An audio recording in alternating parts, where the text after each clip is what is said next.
Story recapped here. Today I'm going to explain a comedy, horror, and fantasy film called Hellphone. Spoilers ahead, watch out and take care. After school, Sid admires his crush Angie. His best friend Pierre, also known as Tiger, encourages Sid to make a move, but he hesitates. As he watches Angie walk away with her friends, Margot and Clemens, Sid realizes that she's the girl of his dreams. He tries to impress Angie with his skateboarding tricks but crashes onto a garbage bin. Angie checks on him, and Sid stammers as he gazes at her. Knowing that Angie is new to the area, Sid shyly offers to tour her around. Across the street, Franklin and David offer to handle Sid as he's making a move on the girl Virgil likes. However, Virgil declines as he's not threatened by Sid. Angie accepts Sid's offer and asks for his phone number. However, Sid doesn't have a cell phone, but Tiger intervenes and lies that Sid got rid of it because of an ex-girlfriend. Virgil revs his car, signaling that they're going, so Angie leaves with her friends. At home, Sid finds the door open. Worried, he searches for his mother and finds his neighbor's kid on the kitchen floor with a knife next to him. Unamused, Sid steps over him and grabs a drink from the fridge. Sid's mother walks in and scolds the kid for making a mess in her kitchen. After the kid leaves, Sid asks for his birthday money in advance. His mother gives Sid 30 euros, though she wishes he could give him more. Still, she kisses him repeatedly, proud of her son growing up.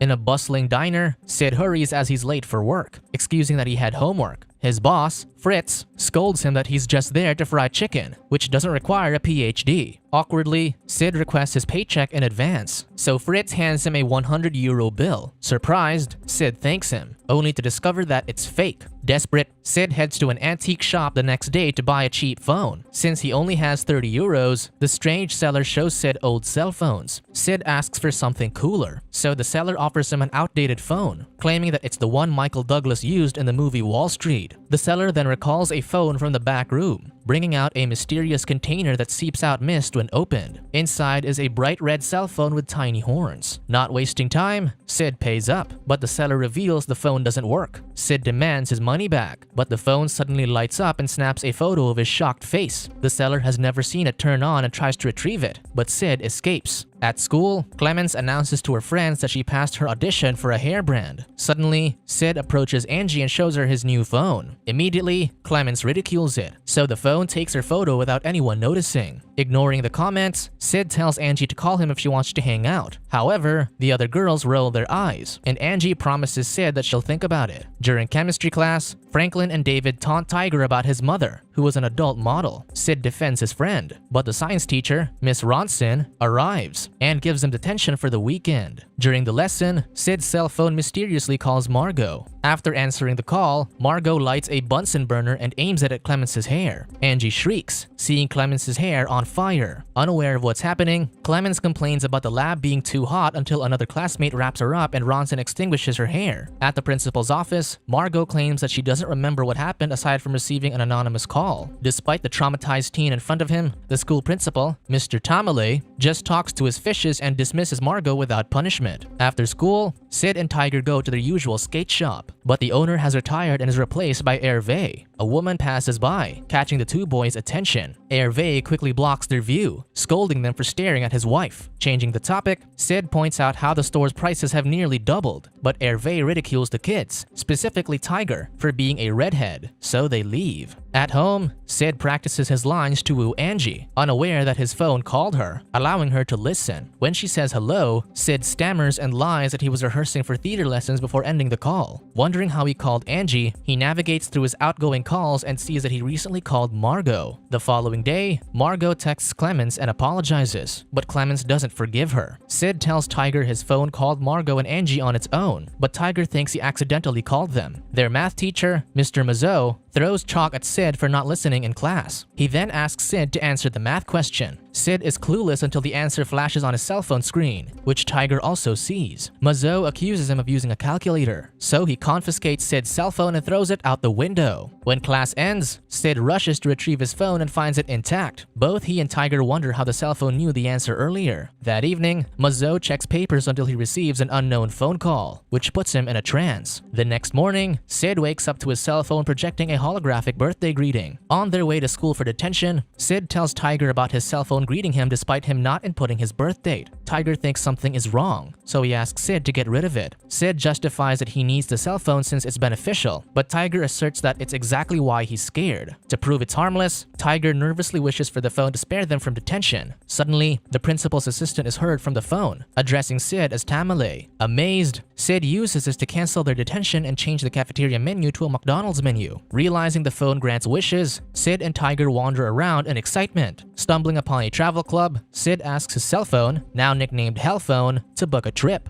Meanwhile, at school, Mazo is found vomiting chalk. Later, Sid and Tiger use the Hellphone to hypnotize Hervé into making animal impressions and giving them free items. The two boys then go to a club to have a good time and hypnotize Tamale to swallow his pet fish. Tiger then asks Sid if he could borrow the Hellphone to make his separated parents reconcile. Sid refuses since he needs it, adding that it chose him. Still, Sid lets him borrow it, but the Hellphone switches off at Tiger's touch. Angry, Tiger drops it into Sid's drink, but it's still functioning after Sid fishes it out. The next day, Virgil, David, and Franklin set up a billboard of Tiger's mother to humiliate him. As Tiger tries to put the billboard down, Angie's iPod gets stolen across the street. Sid and Angie go on a skateboard chase to retrieve her iPod while the three bullies chase the bandits using Virgil's car. Sid and Angie nearly get run over, so Sid figures out a shortcut to get to the bandits. The bullies almost reach the bandits, but Franklin receives a call, making him steer the wheel to crash the car. This allows Sid and Angie to capture the bandits instead. Heading home, Sid comments that Angie knows how to skate, but she admits she's not good at it. She thanks him for helping her, and Sid uses the chance to ask her out. However, Angie refuses since she needs to study for their history exam. The next day, Tiger asserts that Sid needs to get rid of the phone since Virgil was injured during the crash. Sid refuses since no one died, and he needs it to help Angie with her exam. He calls their history teacher, Mr. Fouquet, to ask for the exam topics and request something special. Shortly after, Virgil and his friends corner Sid and Tiger. They threaten Sid away from Angie, and Franklin punches him. Suddenly, Virgil receives a call, but Sid shoves the phone away, preventing him from being hypnotized. This angers Virgil, but Clemens walks in, sharing that Sid promised Angie to get the history exam topics. Given this, the guys back down since the two have become useful. During the exam, the students snicker at Fouquet as he strolls, wearing a ridiculous outfit with purple hair. Afterward, the students celebrate with their McDonald's lunch. Angie, who's sporting a new hairstyle, questions why Virgil isn't grateful that Sid helped them in their history exam. Virgil claims that gratitude is for the poor, which pisses Angie off. Angie thanks Sid as he passes by, inviting him to sit with them. Tension rises, and Sid mockingly asks Virgil if he needs his meal cut for him. In retaliation, Virgil reveals to Angie that Sid's father left him and his mother for another man. Angered, Sid leaves and orders his Hellphone to call Virgil. After answering the call, Virgil starts dancing on the tables. He dedicates his performance to Angie before exposing himself to the whole cafeteria. His friends try to stop him, but Virgil pulls Franklin into a kiss. Unamused, Angie storms out, and Sid follows her. He sees her removing her wig, which she wore for Clemens' sake. He consoles her, so Angie asks Sid out on a date, and he ecstatically accepts. As Sid prepares for his date, Tiger barges in. He's confused as to why Sid is dressed in a suit since they're supposed to go to an AC/DC concert tonight. Sid has forgotten but chooses to go out with Angie instead. Tiger gets pissed because he went to lengths to get the tickets. Heading out, Sid notices his mother reading a letter. She reveals that she won a luxurious trip to Cuba, and Sid feigns innocence as he booked that trip for her previously. Downstairs, Sid's neighbor accidentally gets his suit dirty, angering him. His mother calls him out to ask if his absence from work is alright with Fritz. Infuriated, Sid curses at his boss, which the Hellphone hears. At Fritz's diner, Fritz answers a call then coats his head in chicken breading. Afterward, he dunks his head into the deep fryer, horrifying everyone. Sid arrives at Angie's extravagant house. While he admires a famous skateboarder's memorabilia, Angie comes out, and he's immediately captivated by her. He points out the memorabilia and discovers that the famous skateboarder is Angie's father. Angie's mother, who's an artist, notices Sid's perfect teeth and investigates, much to his discomfort. Embarrassed, Angie leaves with Sid, and he takes her on a ride in a fancy car. Meanwhile, Virgil and his friends recall how the crash and the dance in the cafeteria happened after he and Franklin received a mysterious call. Franklin remembers how Margot blamed her burning Clemens' hair in a call too. Seeing Sid and Angie drive by, Virgil and his friends discover Sid driving Virgil's father's car. At the movie theater, Sid tries to confess to Angie about his Hellphone, only to realize that he left it in the car. As he's searching for it outside, Virgil and his friends corner Sid, accusing him of stealing the car. They beat him up and drive away with the car. Sid returns to the theater, where Angie helps tend to his wound. He then admits that he borrowed the car from Virgil's dad to impress her since he's not rich. Angie, however, doesn't care about that and ridicules him for wearing a suit. Admittedly, Sid isn't comfortable with it, so he takes his jacket off. Angie follows and removes her heels as they're also uncomfortable. The two finally relax together, but Sid worries about losing his phone. Angie assures him they'll get it back and leans for a kiss, though the movie interrupts them. Meanwhile, Virgil and his friends go on a joyride when Sid's cell phone rings. Franklin answers and suddenly jumps off the moving car. He survives and lights a cigarette to calm himself, but a truck transporting cigarettes runs him over. After the movie, Angie and Sid are taken by the police. At the station, Virgil and David accuse Sid of hypnotizing people with his phone, which caused Franklin to jump off the car. The officers take them away to talk to Sid and Angie. The chief presents the hell phone to Sid, interrogating him about Franklin and Virgil's father's car. Suddenly, Angie notices the hell phone calling the chief, and when he answers his phone, he smiles. Hanging up, he tears a police report, returns Sid's phone, and releases the two. Heading out, Sid overhears officers talking about Fritz deep frying his own head. This finally makes him realize that his hell phone is dangerous, so he leaves Angie and hides. Sid asks the phone why it's hurting people, and the hell phone replies that it loves Sid. He rushes to Tiger's house for help, but Tiger's mother blocks him while wearing revealing clothing. Hypnotized by the phone, she tackles him to the couch, and Sid starts to enjoy himself until Tiger catches them. Pissed, Tiger punches Sid and flees. Sid then tries to destroy the hell phone alone but fails. Desperate, he goes to the catacombs and drops the phone in a pit. The next day, Margot, Clemens, Virgil, and David assemble at Angie's house to discuss how Sid and his cell phone are causing disastrous incidents. Angie defends Sid as she was with him last night, but she admits that the phone called the chief on its own to release them. Meanwhile, Sid is awakened by a group of miners who return the hell phone from where he dropped it. After they leave, Tiger arrives, and the friends reconcile, agreeing to deal with the hell phone together. The hell phone suddenly calls Sid, so he hands Tiger a cactus to knock him out in case he gets hypnotized. Sid answers the call, and the phone declares Angie as its target, believing she's the obstacle between them. At Angie's house, the telephone rings. Despite everyone hesitating, Clemens answers it. She starts stuttering, so Virgil and David tackle her. However, she's only joking since Angie's mother is on the line, asking Angie to turn off the stove where she left a boiling pot of resin. Suddenly, Margot's mother calls her. She answers it, then hands the phone to Virgil, claiming her mother wants to talk to him. Margot then grabs kitchen knives and stabs herself repeatedly. Unsatisfied, she takes more knives and a toothpick to stab herself with while the others scream. Virgil then gets the boiling resin and splashes it on Clemens' face. David knocks out Virgil, but Margot's phone rings again. Angie's dog takes it, then comes out to maul David. Sid and Tiger rush to Angie's house, hearing her scream. Angie fights with her mother until they knock her mother out with their skateboards. Angie mournfully mentions that the others are dead, so they head to Angie's mother's workshop to use the hydraulic press to destroy the hell phone. On their way, a crazed Virgil attacks. Sid deals with him while Tiger and Angie rush to break the phone. As Tiger and Angie figure out her mother's passcode for the hydraulic press, Virgil chases Sid with an electric knife but ends up stabbing himself. Still, Virgil grabs a chainsaw and attacks Sid. As they struggle with the passcode, Sid suggests using Angie's name, which unsurprisingly works. The press crushes the phone, but Virgil's chainsaw lands on the machine, electrocuting himself. Once he's down, they find the phone crushed into a cube. However, it slowly recovers, so Sid takes it. He leads his friends to school, where they crash the chemistry class. Ronson tries to kick them out, but they beg for help in destroying the phone. However, the phone recovers and calls everyone. Angie knocks out the first to answer the call, then threatens the others. Suddenly, Tamale walks in and presses his phone onto Ronson's ear to hypnotize her. Angie knocks him out, but Ronson drinks a chemical that kills her, scaring the class away. However, thousands of other schoolmates rush to kill them. While escaping, Tiger gets caught while Sid and Angie hide in the lab. Thinking it's the end, Sid confesses his love for Angie and moves in to kiss her. However, Angie comments that his hands are cold, giving Sid an idea. He takes a liquid nitrogen tank from the laboratory just as the students force open the window. Angie drops the phone in the tank, but Tamale retrieves it, freezing his hand in the process. The students get in and wrestle for the phone. However, Tiger arrives and retrieves the phone, so Sid tosses the nitrogen tank to him. Before Tiger can put it inside, a student puts his phone on Tiger's ear to hypnotize him. Despite this, Tiger drops the phone in the nitrogen tank. The others try to grab him, but they're too late, and the phone freezes. Suddenly, everyone stops, confused at what happened. Sid and Angie retrieve Tiger, who reveals that he's wearing earplugs to protect himself from being hypnotized. As Sid hugs his best friend, Angie tells Sid she loves him. The trio soon boards a ferry until they reach the deepest part of the ocean. Before dropping the hell phone, Sid hesitates, so the two tease him as if he's Gollum from Lord of the Rings. Laughing, Sid throws a nitrogen tank with the hell phone overboard, ensuring it doesn't call anyone again. Finally, Sid and Angie share their first kiss, and Tiger awkwardly leaves to give them space.